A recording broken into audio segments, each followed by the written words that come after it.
Bab 80. Jangan lupa like dan subscribe, agar kami makin semangat upload lebih banyak. Kiak. Baik, baik.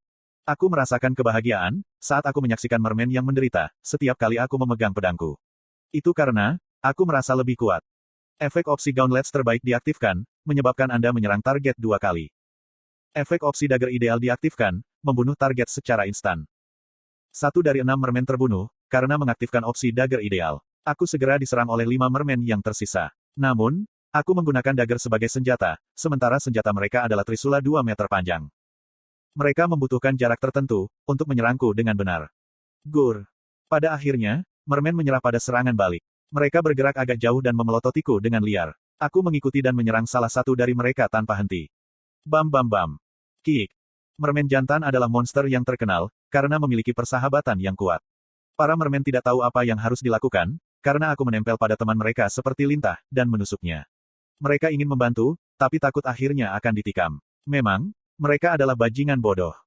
Mermen, orang-orang sialan ini.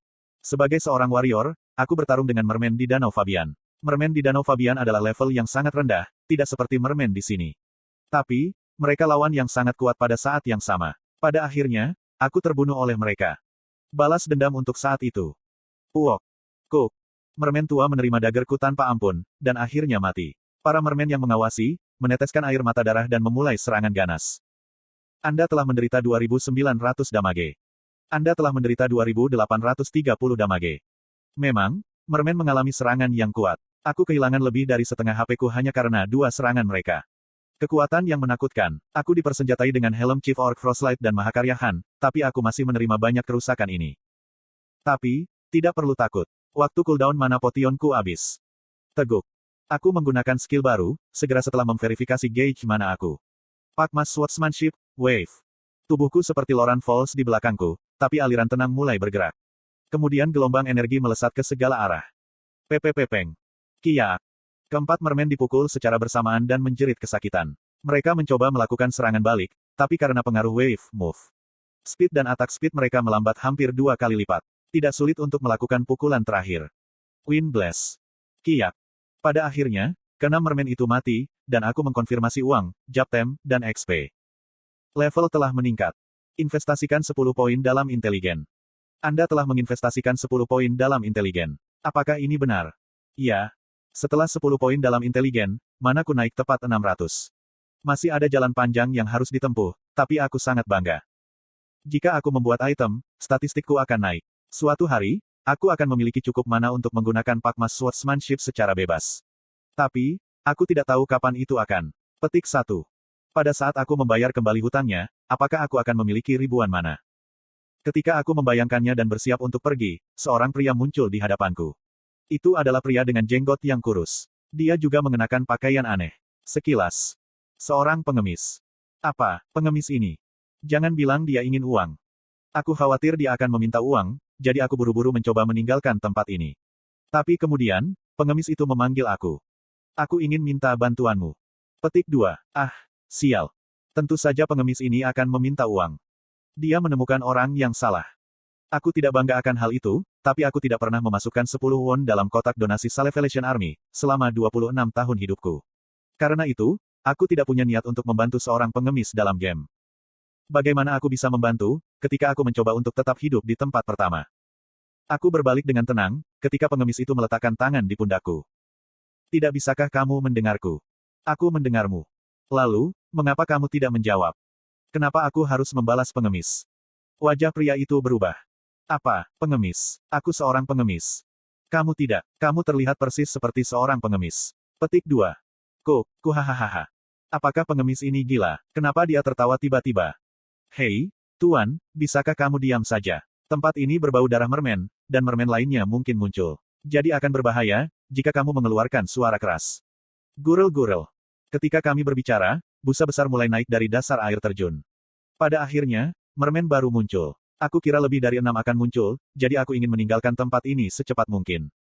Aku rasa, aku tidak bisa bertarung lebih dari 7. Hei. Aku bergegas pergi, ketika pengemis memanggilku lagi. Tapi, aku menjawab tanpa berhenti. Hei, pengemis, jika kamu tidak ingin mati, maka pergilah. Yah, aku tidak peduli, apakah kamu mati atau tidak. Lalu, Aku akan pergi. Mengintip, mengintip, mengintip. Sial, aku terlalu terlambat, karena pengemis itu. 11 mermen muncul keluar dari air, mengelilingiku dan pengemis. Siapa? Seseorang membunuh saudara kita. Aku akan membunuhmu. Bunuh dia dan kunyahlah jantungnya. Aku berteriak ke arah mermen. Aku menyaksikan dengan mataku sendiri, jika orang ini membunuh saudara-saudaramu. Jariku menunjuk ke arah si pengemis. Ini bukan tindakan yang disengaja, itu naluriah. Sudah menjadi sifatku, untuk mengorbankan orang lain untuk diriku sendiri. Kamu, itu kamu. Petik 2. Para mermen segera percaya pada kata-kataku, dan mengalihkan pandangan mereka ke arah si pengemis. Lalu, aku bergegas melarikan diri. Namun, Caeng. Pedang. Itu jelas suara pedang. Aku secara refleks melihat ke belakang, dan melihat pengemis itu memegang longsword yang ia digunakan di masa lalu. Itu jelas pedang. Bagaimana seorang pengemis memiliki hal seperti itu? Mungkin dia bukan pengemis. Ya, masuk akal untuk berpikir, jika tidak ada pengemis biasa di Kesan Canyon. Seorang pengemis biasa tidak akan bertahan sehari di sini. Konten iklan. Lalu, orang ini. Aku terlambat memfokuskan perhatianku di atas kepala pengemis itu. Lalu, aku mengkonfirmasi nama itu. Piaro. Aku tidak tahu siapa dia, tapi dia jelas seorang NPC. Fakta jika NPC mendekatiku terlebih dahulu, harus terkait dengan quest. Pengemis, tidak ada Piaro yang berbicara. Aku tidak suka ikan. Sasak, sasak. Dia berada di dimensi yang sama sekali berbeda dariku. Aku mengandalkan skillku ketika berhadapan dengan mermen. Namun, Piaro tidak menggunakan skill apapun. Dia baru saja bertarung melawan 11 mermen, dengan skill pedangnya. Denting. Pedangnya melintas beberapa kali, sebelum Piaro meletakkan pedang panjangnya kembali ke sarungnya. Kemudian, mermen batuk darah secara bersamaan, dan menghilang menjadi cahaya abu-abu. Aku terpana, ketika menyaksikan penampilan konyol Piaro, tentang kekuatan. Lalu, dia berkata dengan cemberut. Kamu adalah tipe orang yang akan mengorbankan orang tak bersalah untuk bertahan hidup. Kamu adalah tipe orang yang paling aku benci di dunia. Maafkan aku. Aku takut akan dibunuh, jadi aku minta maaf. Lalu, dia menggelengkan kepalanya. Tidak perlu berpura-pura, aku tidak ingin berbicara denganmu terlalu lama. Jadi, aku akan memotong untuk mengejar. Tolong aku. Melelahkan. Ada suara yang familiar dan jendela pemberitahuan quest muncul. Pengkhianat sejati Red Knight. Kesulitan, S. Red Knight pernah menjadi divisi Knight terkuat di benua. Itu tidak berlebihan untuk mengatakan, jika Kekaisaran Sahara sekarang bisa ada, karena Red Knight. Asmopel, wakil Kapten Red Knight, mengadakan pertemuan rahasia dengan Ratu. Lalu, dia menjebak Piaro yang tahu kebenaran. Karena Asmopel dengan terampil meminjam kekuatan Ratu, Piaro dan anak buahnya dijebak sebagai pengkhianat oleh Kaisar, dan dipaksa untuk melarikan diri. Piaro tidak bisa memaafkan Asmopel atau keluarga Kekaisaran, yang mengantarkan nyawa rekan-rekannya ke ambang kehancuran. Tapi, tidak mungkin bagi Piaro untuk bergerak langsung, karena pelacak yang tersebar di seluruh benua, yang dilepaskan oleh Asmopel. Pada akhirnya, Piaro terpaksa menyerah pada balas dendam dirinya sendiri, dan perlu mempercayakannya kepada seorang agen. Quest Clear. Menghukum Asmopel. Quest Clear Reward. Titel, Agent of Avenger. Asterisk Agent of Avenger, Stat, Kekejaman, akan dibuka. Attack Power plus 100. Skill, Impulse Slayer, akan dihasilkan. Kegagalan Quest. Level minus 4. Kekaisaran Sahara berbatasan dengan Kerajaan Immortal. Namun, itu wajar untuk mengambil waktu yang lama, untuk pergi ke sana dan kembali. Selanjutnya, aku perlu menghukum wakil Kapten Divisi Knight.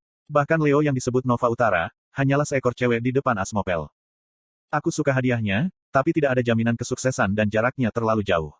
Lebih bijaksana untuk membuat item di bengkel daripada melakukan quest ini. Petik 1. Aku membuat keputusan dan dengan tegas menolak. Aku tidak punya waktu atau kemampuan untuk membantumu. Quest itu ditolak. Piaro mendecakkan lidahnya. Kamu tidak suka hadiahnya. Tidak, aku tidak punya waktu atau kemampuan. Aku kenal orang sepertimu. Kamu pasti mengharapkan imbalan yang lebih besar, dengan mengambil keuntungan dari situasi putus asaku. Petik 2. Tidak, bukan itu. Ini bukan tentang hadiahnya. Aku benar-benar tidak punya waktu atau kemampuan untuk membantumu. Aku akan menambahkan pedangku sebagai hadiah. Piaro telah mengubah hadiah quest. Quest Clear Reward. Titel, Agent of Avenger. Longsword Piaro. Asterisk Agent of Avenger, Stat, Kekejaman, akan dibuka. Attack Power plus 100. Skill, Impulse Slayer, akan dihasilkan. Asterisk Longsword Piaro. Peringkat, unik. Daya tahan, 110/213. Attack Power, 387. Akurat, plus 10%. Skill, Kebencian, akan dihasilkan. Asterisk Stamina minus 100. Itu agak rusak, tapi itu tidak mengubah fakta, jika itu adalah pedang yang hebat. Tapi itu dikutuk, karena mengandung dendam Piaro yang kuat. Ada beberapa risiko yang terlibat dalam menggunakannya. Pembatasan pengguna. Level 190 atau lebih tinggi. Strength lebih dari 900. Agility lebih dari 300. Advanced Sword Mastery. Sulit untuk berbicara tentang opsi, karena aku tidak tahu skill, kebencian, itu. Tapi, attack power-nya hebat. Itu adalah pedang satu tangan, tapi attack power-nya melebihi pedang transendensi diri yang diberi peringkat legendari. Tentu saja, batas levelnya adalah 30 tingkat lebih tinggi daripada pedang transendensi diri. Namun mengingat perbedaan peringkat, attack power ini benar-benar luar biasa. Ini jelas merupakan barang yang bisa dijual dengan harga mahal. Petik 1. Aku serakah. Mengapa aku ingin membuat barang? Untuk mendapatkan uang. Tapi, bahkan jika aku membuat lusinan atau ratusan item, tidak ada jaminan jika item dengan peringkat unik atau lebih tinggi akan diproduksi. Mungkin aku bisa mendapatkan hadiah yang lebih besar dari quest ini daripada dari membuat barang. Karena, barang itu bisa dijual dengan harga tinggi. Tapi, aku benar-benar tidak punya kemampuan. Aku kuat. Namun, itu tidak cukup untuk menghadapi wakil kapten divisi Knight yang pernah terkuat di benua. Aku perlu tenang. Aku menutup mataku dengan erat dan berpaling dari Longsword Piaro. Aku benar-benar tidak memiliki kemampuan untuk melakukan permintaanmu. Quest itu ditolak. Piaro menggigit bibirnya. Dia tampak marah. Kamu benar-benar orang yang tamak. Tidakkah kamu tahu, jika keserakahan yang berlebihan bisa menjadi racun? Kata-kata tidak berfungsi. Situasi yang samar-samar akrab ini membuatku mengingat seseorang yang aku lupa. Ya, Doran. Tidak peduli berapa banyak aku menolak quest, aku entah bagaimana akhirnya melakukan quest Doran. Piaro menyerupai Doran. Aku mungkin terseret ke dalam quest, jika aku tidak menunjukkan sikap yang pasti. Aku keluar dengan kuat. Berapa kali aku harus mengatakannya? Kapan aku mengatakan, jika aku tidak suka imbalannya? Aku tidak memiliki kemampuan. Mengapa kamu salah paham, terhadap seseorang dengan cara yang aneh? Kamu tidak punya kemampuan. Tidak mudah untuk membunuh kadal ngarai, lizardman, laba-laba, elang, buaya, serigala, dan 6 mermen pada saat yang sama. Heok. Ada apa dengan orang ini? Bagaimana dia tahu semua yang aku lakukan di Kesan Canyon? Ini pasti. Kamu. Apakah kamu seorang penguntit? Apa yang kamu mau dariku? Tentunya, bukan keperawananku. Bajingan kotor. Bukankah aku sudah mengatakannya? Yang aku inginkan adalah kematian Asmopel. Sepertinya, berbicara tidak akan bekerja denganmu. Peok. Piaro memukul pahaku dengan sarungnya. Lalu, aku benar-benar jatuh berlutut. Anda telah menderita 7.500 damage. Courage of Unbreakable Justice. Apostle of Justice sedang dalam krisis. Anda tidak akan mudah runtuh di depan musuh. Semua statistik akan meningkat 30%. Apa? HP-ku turun hanya karena pukulan di pahaku, karena sarung. Dia juga mengurus 11 mermen dalam sekejap. Siapa orang ini? Saat aku merasa terkejut, Piaro menatapku dengan mata dingin. Pastikan untuk menjawab. Apakah kamu akan menerima permintaanku? Atau kamu akan mati di sini? Petik 2. Aku keliru, ketika aku berpikir Piaro seperti Doran. Doran keras kepala, tapi menyenangkan. Pria ini sangat berbeda. Dia lebih seperti iblis. Iblis yang egois. Ini konyol. NPC akan membunuhku jika aku menolak quest. Apa-apaan ini? Petik 2. Apa yang kamu katakan? Jawab aku. Sialan, aku lebih baik mati. Jika aku gagal dalam quest, aku akan kehilangan 4 level dan membuang waktuku. Tapi, jika aku mati di sini, aku hanya akan kehilangan XP. Aku lebih suka itu. Aku akan dibangkitkan di Winston, sehingga akan menghemat waktu. Petik 2. Sungguh, kamu tidak tahu apa nilai hidup ini. Mengapa dewa menciptakan makhluk abadi sepertimu, dan mengapa kamu hidup di antara manusia biasa seperti kami? Aku tidak bisa mengerti, tidak peduli bagaimana aku memikirkannya. Seorang NPC mempertanyakan keberadaan player. Untuk sementara aku tidak bisa berkata apa-apa, tentang kecerdasan seorang NPC. Kemudian, Piaro melirikku. Pergi dari hadapanku. Ki Quest. Tidak, bukankah kamu akan membunuhku jika aku menolak permintaanmu? Aku tidak punya hobi membunuh orang yang tidak bersalah. Piaro meninggalkan tempat ini. Tepat sebelum benar-benar menghilang dari pandanganku, dia berhenti dan berkata. Jika kamu bersedia menerima permintaanku nanti, datanglah ke sini. Aku tidak memaksamu. Itu hanya harapan. Dengan demikian, pertemuan singkatku dengan Piaro berakhir. Kemudian, aku kembali ke Winston. Dalam prosesnya, aku melawan beberapa monster di ngarai dan mencapai level 95, menginvestasikan semua poin stat ke dalam inteligen. Sial, aku suka mage. Investasi poin stat dalam inteligen hanya untuk meningkatkan jumlah mana. Sangat disesalkan, tidak peduli bagaimana aku memikirkannya. Tapi, aku mendapat kabar gembira. Tingkat skill Rage Blacksmith telah meningkat. Tingkat skill Unbreakable Justice telah meningkat. Rage Blacksmith level 2. Meningkatkan attack power sebesar 15% dan attack speed sebesar 30% selama 30 detik. Biaya mana, 40. Cooldown, 60 detik. Unbreakable of Justice level 2. Menawarkan 320% dari attack powermu. Biaya mana, 300. Cooldown, 90 detik. Dalam kasus Wind Blast dan Flash Step, mereka adalah skill yang dibangun ke dalam dagger ideal, sehingga tingkat skill tidak akan meningkat, tidak peduli berapa kali aku menggunakannya. Tapi, Rage Blacksmith dan Unbreakable of Justice adalah skillku sendiri. Seperti halnya skill biasa, itu memperoleh XP dan levelnya naik. Aku menyadari, jika aku menjadi lebih kuat, ketika aku melihat efek dari skill yang ditingkatkan.